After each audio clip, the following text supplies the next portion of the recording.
최근 김밥 전문점 1티어 어디? 아마 대부분 고봉민 김밥을 떠올릴 텐데요. 하지만 최근 김밥 전문점의 인기가 줄어들면서 김밥계의 1티어를 담당하는 고봉민 김밥마저도 최근 문을 닫는 지점이 증가하고 있죠. 솔직히 김밥은 대한민국에서 빼놓을 수 없는 가장 대표적인 대중 음식이기에 이런 현상은 우리에게 큰 의문점을 남깁니다. 왜 요즘 김밥이 외면받고 있는 걸까요? 가격이 너무 비싸서일까요? 아님 마라탕, 햄버거 등 해외에서 들어온 다른 음식들이 유행하면서 우리의 입맛이 바뀐 탓일까요? 우선 이런 의문점들을 다루기 전에 김밥이 언제, 어떻게 한국에서 만들어졌고 또한 어떻게 이렇게까지 한국의 대표적인 음식이 될 수 있었는지를 알아보도록 하겠습니다.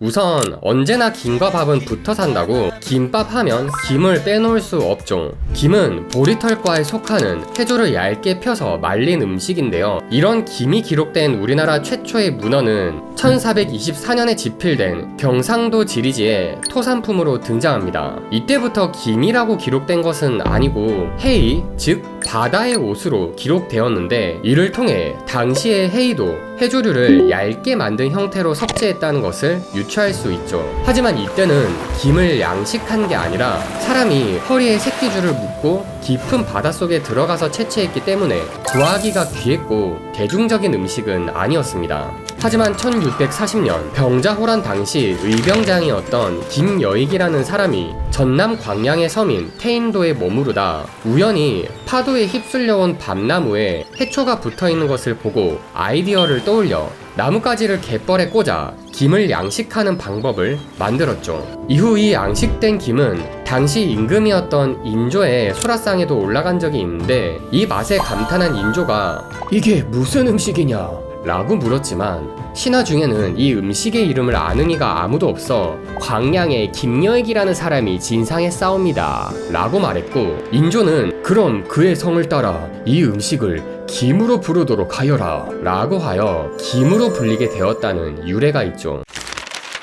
아무튼 이렇게 김의 양식에 성공하면서 이후 김은 백성들의 식탁에서도 흔히 볼 수 있는 음식이 되었는데 1800년대가 되면 밥과 김을 함께 먹는 형태인 김쌈이라는 용어가 요리책 시의 전서에 등장합니다. 여기에 김에 기름과 소금을 뿌리고 구워서 잘라 먹어라 고 기록되어 있는 것을 보면 이미 이때부터 현대와 유사한 형식으로 김을 먹었다는 것을 알 수 있죠. 게다가 밥까지 함께 싸먹었다니 이게 김밥의 시초가 아닌가 싶기도 하지만 사실 아직은 김밥의 형태와는 다소 거리가 있었던 게 속 재료를 넣고 돌돌 말아서 잘라먹는 김밥과는 다르게 이때의 김쌈은 말 그대로 맨밥을 김에 올려 싸서 먹는 채소 쌈의 형식과 유사했기 때문이죠. 그럼 도대체 김밥은 언제부터 먹은 거야?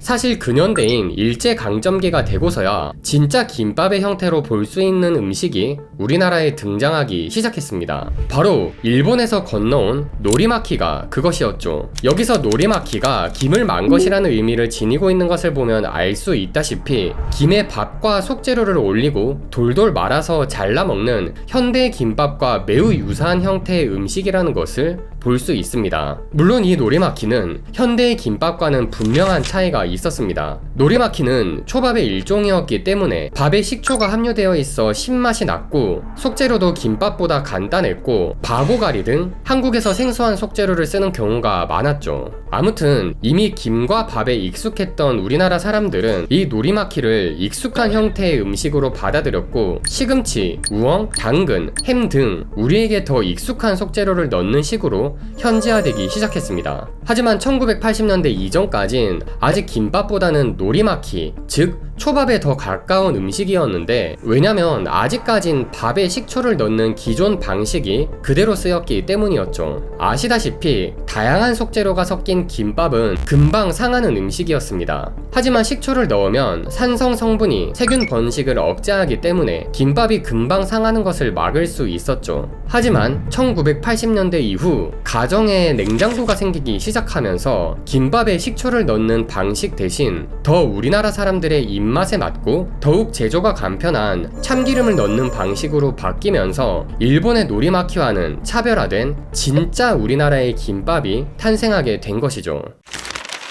그렇게 우리 입맛에 맞게 현지화된 김밥은 우리나라의 대표 음식으로 자리 잡게 되었고, 김간에 종로 김밥 등 김밥 전문점들까지 생기기 시작하더니 1995년 김밥 한 줄 1,000원으로 센세이션을 불러온 김밥 천국이 드디어 등장하게 되었습니다. 아, 이땐 두 줄 먹는 게 국룰이었는데 요즘에 두 줄 먹기에 손 떨려. 에? 뭘 센세이션까지야? 그땐 김밥 한 줄 1,000원이 국룰 아니었어? 아닙니다. 김밥은 특성상 여러가지 재료를 준비해야 하고 생각보다 손이 많이 가는 음식이어서 생각보다 재료비, 인건비 등이 많이 들었기에 당시에도 김밥 한 줄은 2,000원까지도 하는 나름 비싼 음식이었다고 합니다. 하지만 2000년대 전후로 김밥 천국이 전국적으로 유행하면서 김밥 한 줄 1,000원이라는 공식이 국민들 인식으로 자리 잡게 된 것이었죠. 하지만 최근은 기본 김밥도 한 줄 4,000원에서 5,000원일 정도로 물가 상승을 고려하더라도 그 상승폭이 심상치 않습니다. 심지어 재료에 따라 만원까지 가는 경우도 있죠.